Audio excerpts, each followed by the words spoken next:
Hello everyone, Rachel Warner here, Tops' Nutrition and Fitness Editor. So our November 2025 recipe of the month that we are featuring on our YouTube channel was actually featured in Tops News November-December 2024 issue. And it will also be included in the soon to be released new Tops Nutrition booklet. So what I love about this recipe is that it is one of the ones that is just so easy in regards to meal prep.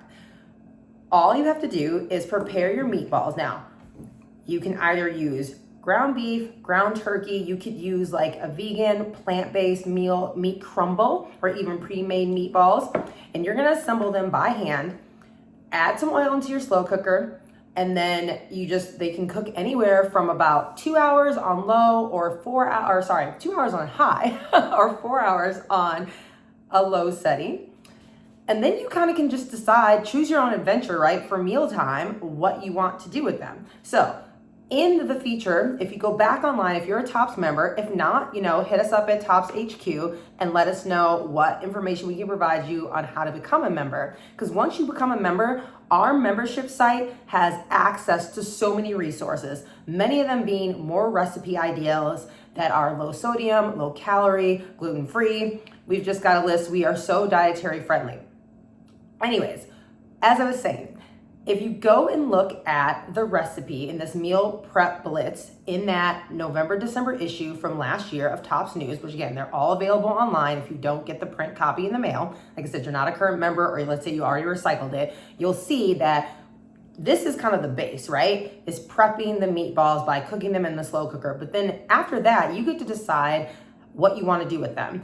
I already have a dish here made, so serving them with pasta. So here are 2 meatballs already cooked, and I even eat it with pasta. That was one of the ways it was featured, with or without a sauce. Personally, I prefer a light tomato sauce or a creamy-based tomato-based sauce, but also I've done it with pesto before, so good. Then the other option was to use them as the sliders, right? Put it on top of like a pretzel bun or toasted bread, ciabatta, gluten-free bread, whatever your preference is, and do it as a slider or an open-faced sandwich, again, with or without the sauce. And then you could also just have the meatballs as your protein and then have a grain on the side, like roasted potatoes, brown rice, along with the vegetable. So especially as we're heading into holiday season, this slow cooker recipe is great. You could serve it for a group of people. Like if you wanted to either double, triple, or quadruple the recipe, the amount that we call for it online in your slow cooker pace, or even maybe more than one slow cooker. Or you could just stick with preparing enough just for you and your household during busy times. Because again, we're going into holiday season. People are running around, they're gift shopping, they've got parties and different events to attend. So this is also a great way just to set yourself up for success for having a meal that is hot and ready to eat, okay? So I kind of fast forward and kind of jump to the ending. We're kind of doing this video in reverse today, but let's get started. So I'm going to show you, you already got to see what the end product looks like. So let's show you how we're going to kind of assemble the meatballs here. I mean, it's so quick and easy. I love it. Anytime I can just put something in a slow cooker and set it and go, I am all about it. Trust me. So I've got my protein base, my meat crumbles here. Now, the recipe calls for either like a garlic powder, garlic salt, onion powder is also another option. You could do both, right? You're going to sprinkle a little bit in here. Now, granted, if it's not salt and it's just powder, do it too. Like if you're a garlic, you're heavy on the garlic, then you dig that taste, add a little extra. It could be more than a teaspoon or 2 if that's what you choose. Just also know that sometimes garlic can have some gastro effects on certain people. So if that's something, if you find yourself that you're a little bit more sensitive to garlic, like if it upsets your digestive system, then just omit it. It's not really going to make or break anything. The recipe also calls for sage, but again, if you're out of sage, feel free to use a little basil.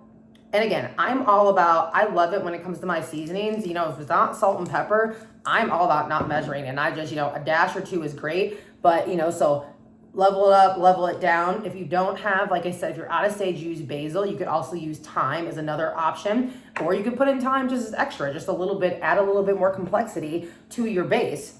Another option, or that we have listed as a recipe ingredient for this recipe, is paprika.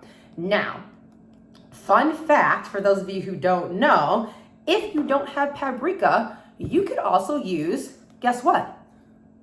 Red pepper. You could just use a little bit of dried red pepper flakes, because guess what? You know what? Paprika is actually just a fancy term for dried bell peppers. And so that's something I recently learned. So I'm just sharing it all with all of you today too. So, and then add a little oil. Now this, you do want to make sure you measure out. I've already put mine into the base of my slow cooker. So I'm just going to kind of mime my slow cooker bases right here as if I was going to pour it in. But you do want to measure this out because you want to stick to the recipe, because that is going to stay in point with what the nutritional analysis says, because if you put in more oil, that means your fat content is going to go up.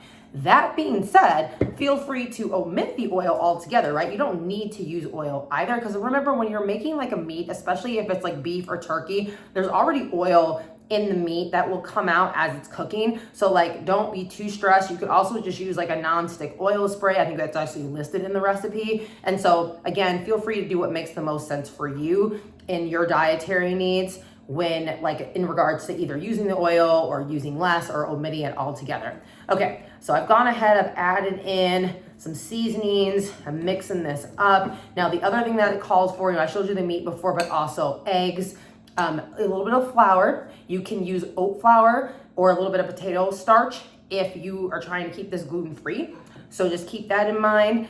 If you're not going to use eggs, I would recommend adding in a little bit more flour, okay, just to make sure the meatballs stick. And again, we don't want the meatballs to be super huge. You saw the finished product before. I'm just gonna roll it up here. So this is about the size of the meatball you're going for, okay? It's about like, if it should be the sides of it, like on one side should be able to be about the size of a quarter. So if you're kind of trying to gauge, think of like a quarter, maybe a smidge bigger, but I wouldn't go much bigger than that. Again, it's just to stay like in line with what the recipe, is stating. Go ahead and put that in my slow cooker. I'm gonna make one more just so y'all can see. Again, when I cook this, I don't add any sauce into the slow cooker, because you want to kind of leave it flexible for yourself in regards to, because you're making more than one serving, because this is meant to last for more than one meal time. So you could have lunch, dinner, and that gives you the flexibility, like I said, to eat it with pasta, potatoes, rice, as a sandwich. Okay, and then once more, see, same size. Again, think about it like that base of a quarter, maybe just slightly bigger. So one more thing I want to just say from a food safety standpoint. You always want to make sure when you're handling meat, especially raw meat, that you have clean hand towels available. You don't want to be like touching the meat and then going and then touching your seasonings. It's all about like cross-contamination. So just make sure you clean your hands. I just wiped mine off, but obviously I'm going to go to the sink and like wash them properly too. Just keep that in mind. Paper towels also work, or like dry, like hand or like moist hand wipes. You can always keep that on hand. So that's it for today. I'm gonna use my palms just so y'all can see again, if you wanna see again what the finished product looks like. I've got my two, that's my serving with my pasta that I'm getting ready to eat for a late lunch. I can't wait to dig in. This is one of my favorite recipes to serve. I make it for myself, but I make it for friends and family too, and it is always a hit.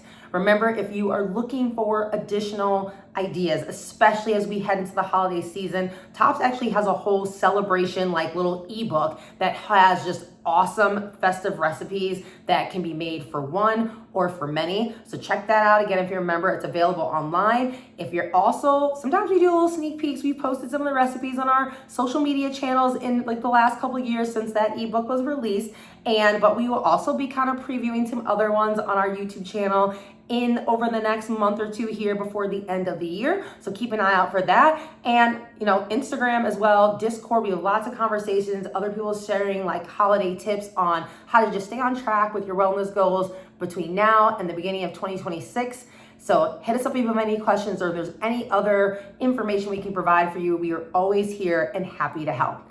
I will see you in December with our final recipe of the month for 2025. And spoiler alert, yeah, it's a sweet treat. So you definitely want to make sure you tune in for that one. We'll see you soon.